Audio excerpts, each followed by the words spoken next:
TikTok is back. Millions of people across the country have returned to the popular app after it went dark overnight.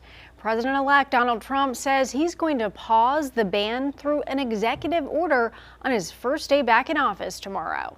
Queen City News reporter Caroline Boyer breaks down what's next.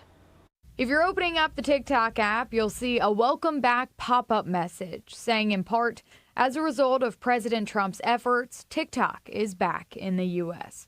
The president-elect says his goal is to make a deal with the Chinese social media platform's owners to protect national security. We're really in kind of uncharted territory when it comes to understanding what eventually will happen with this social media platform that a lot of Americans are comfortable with or utilizing. The law banning the popular app passed with bipartisan support in April, and the U.S. Supreme Court upheld it late last week, saying the risks to national security outweighed concerns about limiting free speech.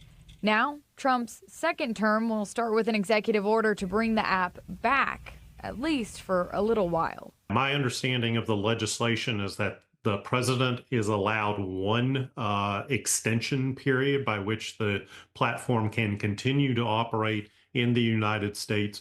But one of the caveats is there have to be active negotiations going on for someone to buy TikTok from its parent company, ByteDance. Trump says he wants the U.S. to have 50% ownership and current owners to have the other half. And he's, searching for somebody to basically buy TikTok. He's also made an assumption that perhaps the federal government will become invested in it. That will pose a lot of questions about the legality of that particular aspect, if that is indeed included in the executive order. It's worth noting Trump is the one who originally brought up the idea of banning the platform back in 2020. I think he changed his tune when he was on the platform and saw the prevalence over half of the country is on TikTok, and the outcry about this particular legislation. After the grace period, if TikTok isn't sold, the ban will go back into effect. Caroline Boyer, Queen City News.